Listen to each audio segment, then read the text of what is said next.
Assalamualaikum warahmatullahi wabarakatuh. Perkenalkan, nama saya Ida Fitriana Ambarsari, SPD MSI. Saya adalah dosen di program studi pendidikan matematika STKIP PGRI Situbondo. Salah satu mata kuliah yang saya ampu adalah program linier. Program linier merupakan salah satu mata kuliah wajib yang dilaksanakan di semester 5 dengan bobot 2 SKS. Saya telah mengajar mata kuliah tersebut selama 3 tahun. Adapun kemampuan akhir yang diharapkan atau CPL, pertama, mahasiswa mampu menunjukkan sikap bertanggung jawab atas pekerjaan di bidang keahliannya secara mandiri.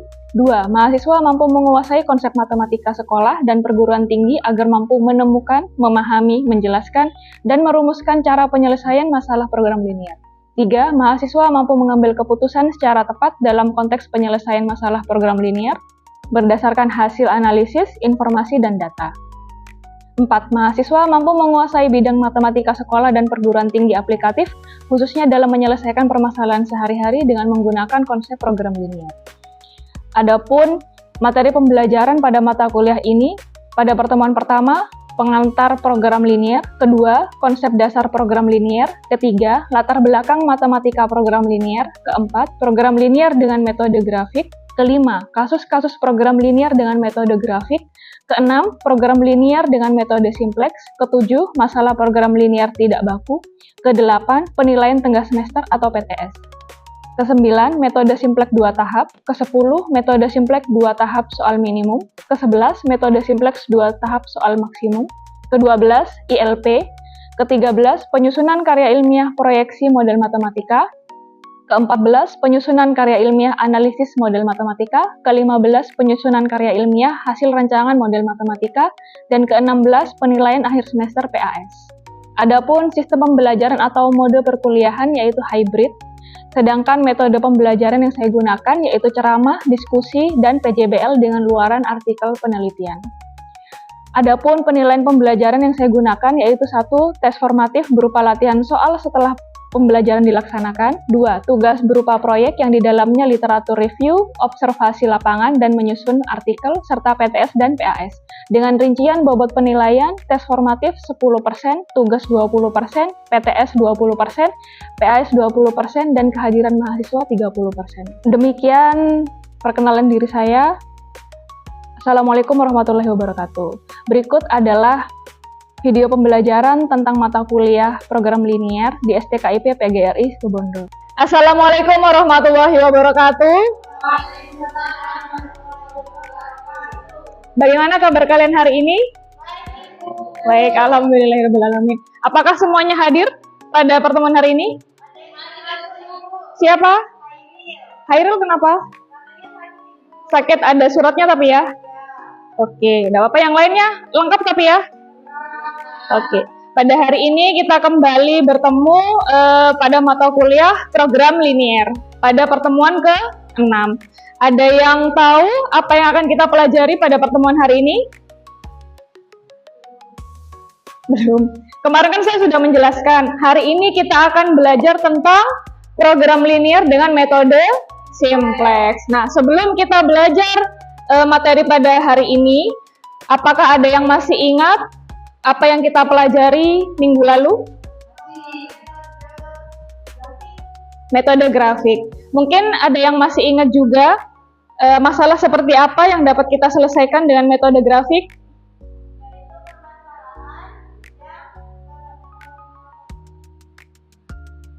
Ya, mungkin yang lain? Mungkin yang lain? Ada yang bisa membantu? Oke, jadi metode grafik, masalah yang dapat diselesaikan dengan metode grafik yaitu yang memiliki kendala dengan 2 variabel. Nah, terus bagaimana Bu kalau misalnya kendalanya lebih dari 3, lebih dari 2 dan seterusnya? Nah, maka dari itu pada pertemuan hari ini kita akan belajar tentang program linier dengan menggunakan metode simplex. Jadi, kalau metode grafik hanya dibatasi sampai 2 variabel. Tapi kalau untuk metode simplex, penyelesaian masalahnya lebih umum. Untuk masalah yang lebih umum, jadi 2, 3, dan seterusnya variabel bisa diselesaikan dengan metode simplex. Oke, kita mulai ya.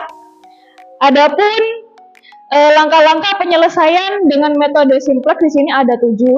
Yang pertama, merubah fungsi tujuan dan kendala menjadi bentuk kanonik atau siap simplex. Yang kedua, yaitu menyusun persamaan-persamaan ke dalam tabel simplex. Yang ketiga, memilih kolom kunci. Yang keempat, memilih baris kunci. Yang kelima, merubah nilai-nilai baris kunci. Yang keenam, merubah nilai-nilai selain pada baris kunci menggunakan OBE atau operasi baris elementer.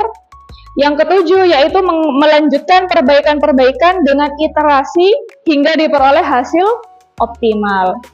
Oke, sebelumnya pada awal pertemuan pada mata kuliah program linier, tentunya kita sudah membahas tentang bentuk umum atau notasi dari masalah program linier. Mereka kan punya ciri khas, ada yang bisa menjelaskan apa saja ciri khasnya? Punya apa? Bentuk umumnya seperti apa? Yang satu ada?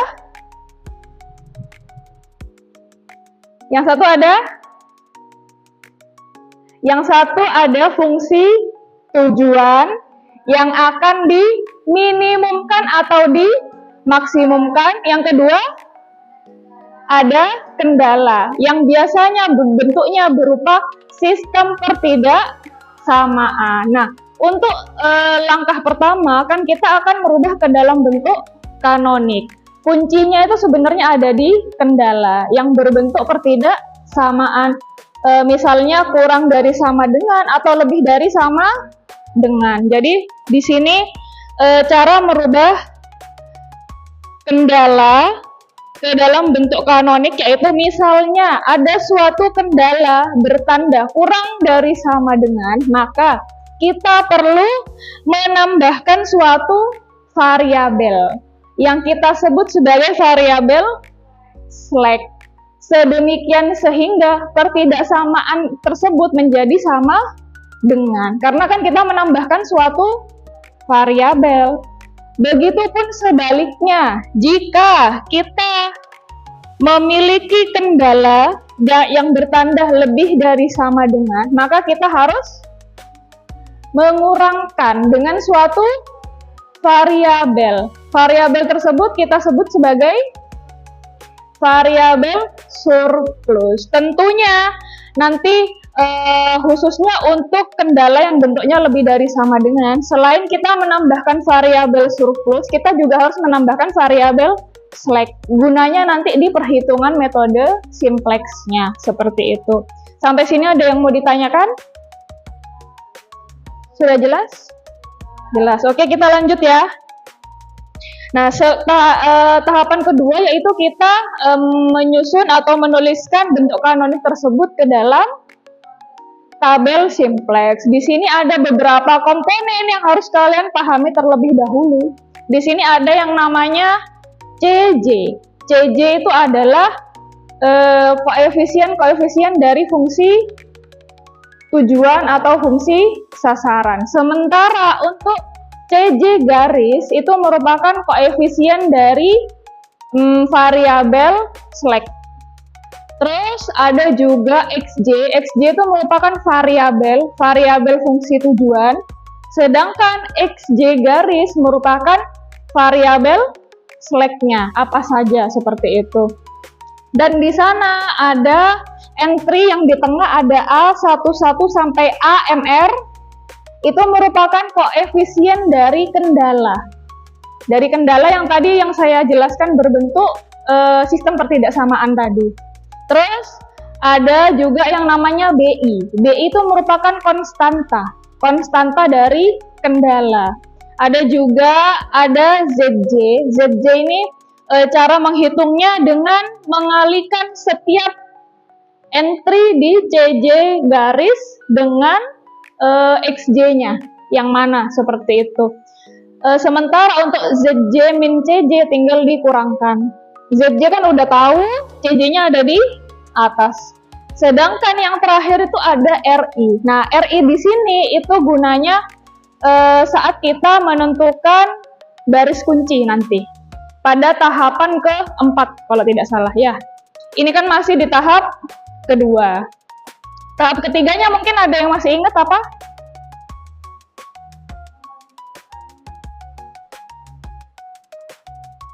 Masih ingat? Nah, tahap ketiganya itu adalah memilih kolom kunci jika sistem dikatakan tidak optimal, seperti itu. Nah, untuk tahap ketiga dan sampai 7 akan lebih mudah memahaminya jika langsung kita bahas contoh soalnya, gitu ya. Di sini ada contoh soal. Jadi ada fungsi tujuannya di sini apa?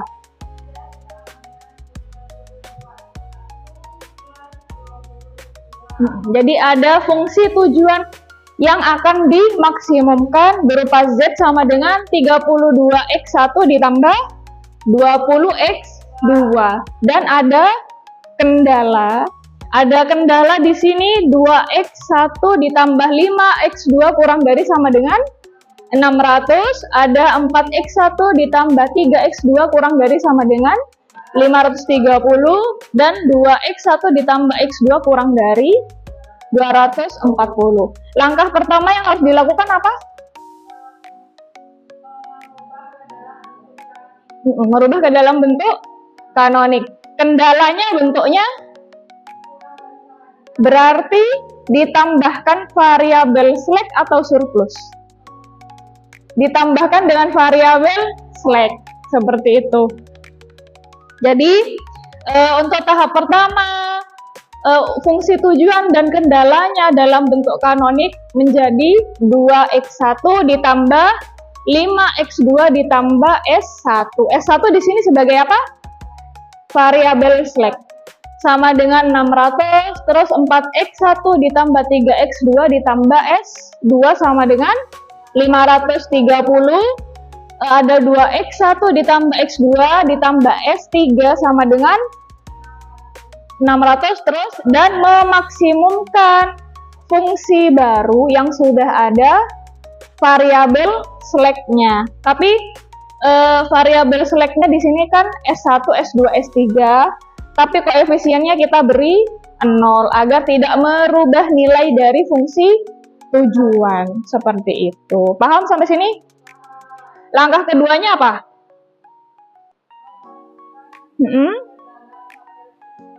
Memasukkan ke dalam tabel simplex seperti ini. Jadi ada CJ, ada CJ garis, ada XJ, ada XJ garis.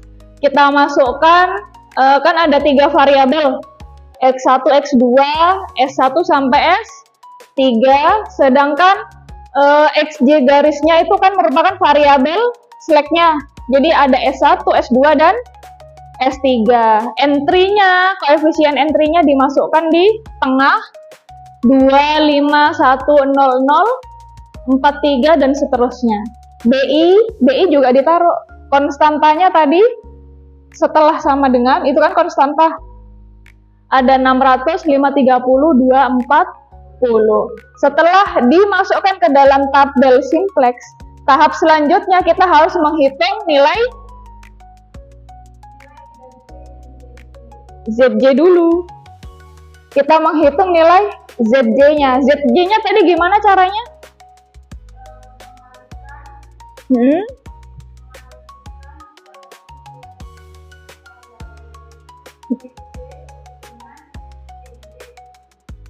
Jadi ada 0, 0, 0 dikalikan dengan masing-masing kolom. Maka kita peroleh nilai ZJ-nya adalah 0 semua. Terus untuk ZJ min CJ-nya kan tinggal dikurangkan. Ya kan? Tinggal 0 dikurangkan dengan 32, maka hasilnya min 32, min 20, dan 0 seterusnya.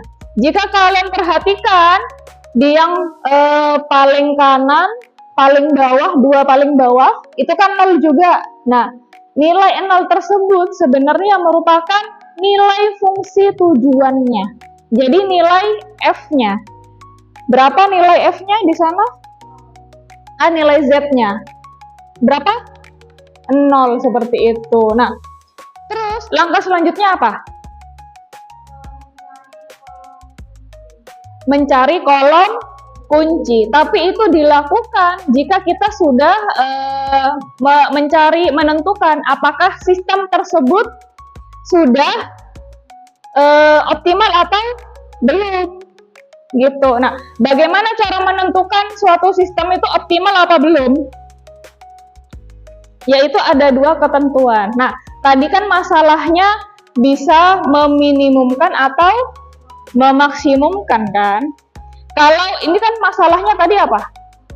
Memaksimumkan. Berarti dikatakan optimal jika Zj min Cj-nya semuanya nilainya lebih dari sama dengan 0. Sementara yang terjadi apakah masih minus, maka sudah optimal atau belum? Belum, maka kita perlu melakukan iterasi dengan cara menentukan kolom kunci. Bagaimana cara menentukan kolom kunci? Untuk masalah memaksimumkan, kolom kuncinya dipilih paling kecil. Tapi sebaliknya, kalau masalah meminimumkan, Zj min Cj-nya diambil yang paling besar, seperti itu. Karena ini memaksimumkan, maka yang diambil yang paling kecil. Maka diperoleh kolom kuncinya kolom X1. Paham sampai sini? Paham, oke. Selanjutnya, setelah memilih kolom kunci, apa langkah selanjutnya? Mencari baris kunci. Gimana caranya, Bu, mencari baris kunci? Yaitu dengan menghitung nilai RI terlebih dahulu. Menghitung nilai RI gimana caranya?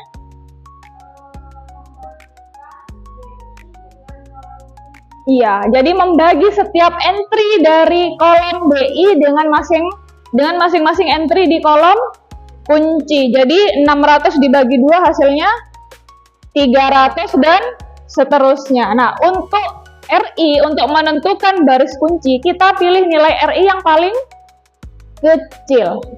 Jadi masalahnya meskipun memaksimumkan atau meminimumkan, tetap RI yang kita pilih adalah yang paling kecil. Maka diperoleh baris kuncinya adalah S3, seperti itu. Nah, ini kan ada kolom kunci dan baris kunci. Tentunya ada perpotongan kan di sana. Ada angka 2. Ada angka 2 itu disebut sebagai angka kunci. Angka kunci di sini kunci kita untuk melakukan OBE. Jadi angka kunci nanti akan menjadi satu utama pada proses OBE. Seperti itu, karena kalian sudah mendapatkan materi OBE di aljabar linear, saya yakin pasti kalian bisa mengerjakannya, menyelesaikannya. Jadi langkah kelima, merubah nilai-nilai baris kunci. Tadi kan yang 2 harus menjadi satu utama. Caranya dengan mengalihkan baris dengan setengah, seperti itu. Jadi 1/2, 0 setengah dan 120. Sedangkan baris S3 akan keluar menjadi X1. Seperti itu. Nah, ini proses OBE-nya karena 1 itu sudah menjadi satu utama, maka entry selain itu harus menjadi 0. Begitu OBE ya. Nah, setelah dihitung nilai Zj min Cj, sudah optimal atau belum? Yang pertama, sudah optimal atau belum? Yang pertama, yang paling atas. Iterasi kedua, belum, karena masih ada negatif 4, seperti itu. Maka kita perlu melaksanakan iterasi terakhir, iterasi ketiga, dan diperoleh hasil X1-nya 95, X2-nya 50, dan nilai fungsi tujuannya adalah 4040. Sudah jelas? Ada yang mau ditanyakan? Sudah? Oke, kita langsung ke latihan soal. Oke, saya minta satu orang mengerjakan tahap 1 dulu. Bentuk kanonik. Siapa yang mau maju? Oke, yuk. Yang lainnya silahkan sambil mengerjakan di tabel simplex-nya.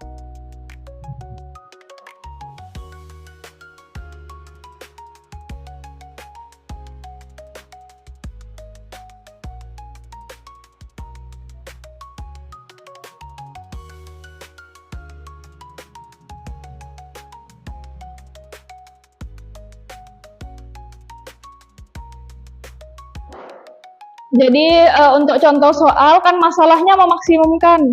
Di sini latihan soalnya tentang meminimumkan gitu. Jadi dapat dua contoh sekaligus, yang maksimum maupun minimum.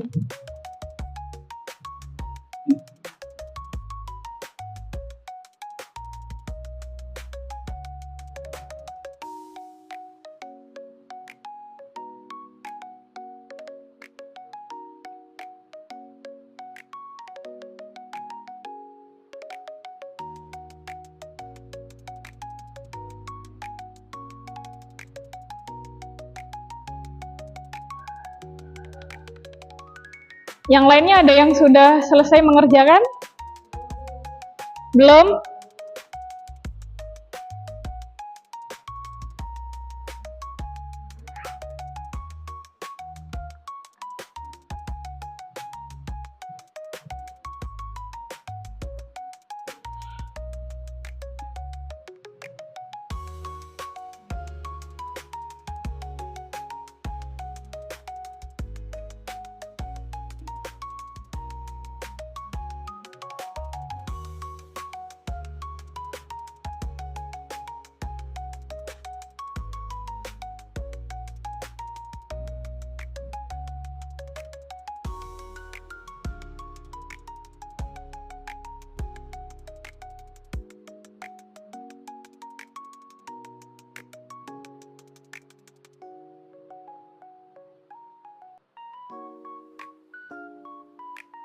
Oke, sudah benar. Mungkin ada yang mau maju untuk iterasi pertama? Oke. Yang lain sambil mengerjakan ya.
Mau ganti?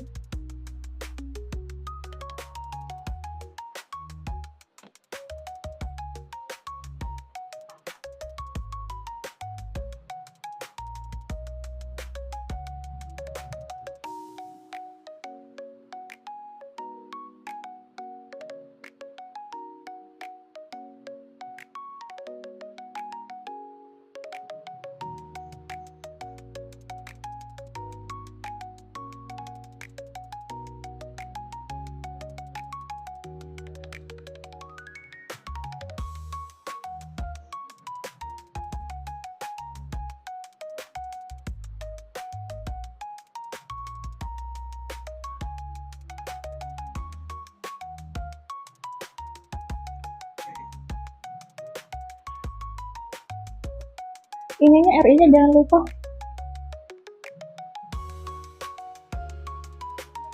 RI-nya jangan lupa.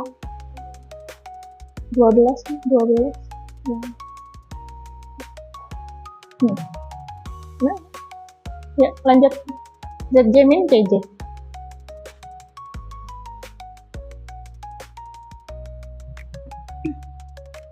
Dilanjut aja mungkin, langsung iterasi 2.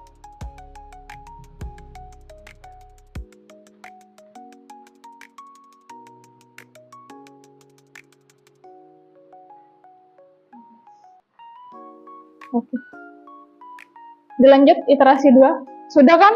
Sudah selesai?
Oke, gimana? Bisa dicek sama jawabannya semua?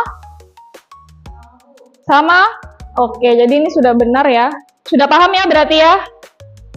Sudah paham. Nah, selanjutnya ini ada tugas individu. Silahkan dikerjakan di rumah, dikumpulkan besok dan kita bahas. Karena tugas ini akan ada kaitannya dengan materi yang akan kita pelajari minggu depan, yaitu masalah program linear tidak baku.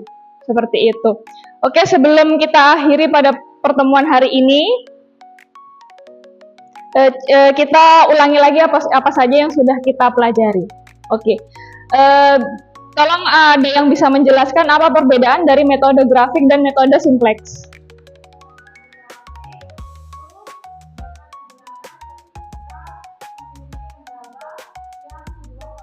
Iya.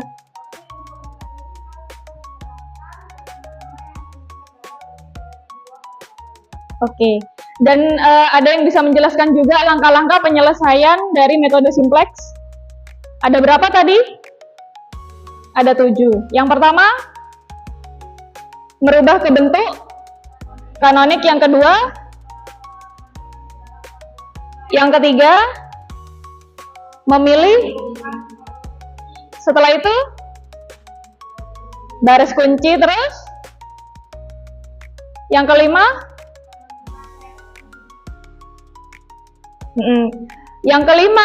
yaitu dengan melanjutkan dengan iterasi-iterasi sampai hasil optimal seperti itu. Oke, sudah paham? Oke, kita bertemu lagi minggu depan. Semoga materi pembelajaran hari ini bermanfaat bagi kita semua. Saya akhiri. Assalamualaikum warahmatullahi wabarakatuh.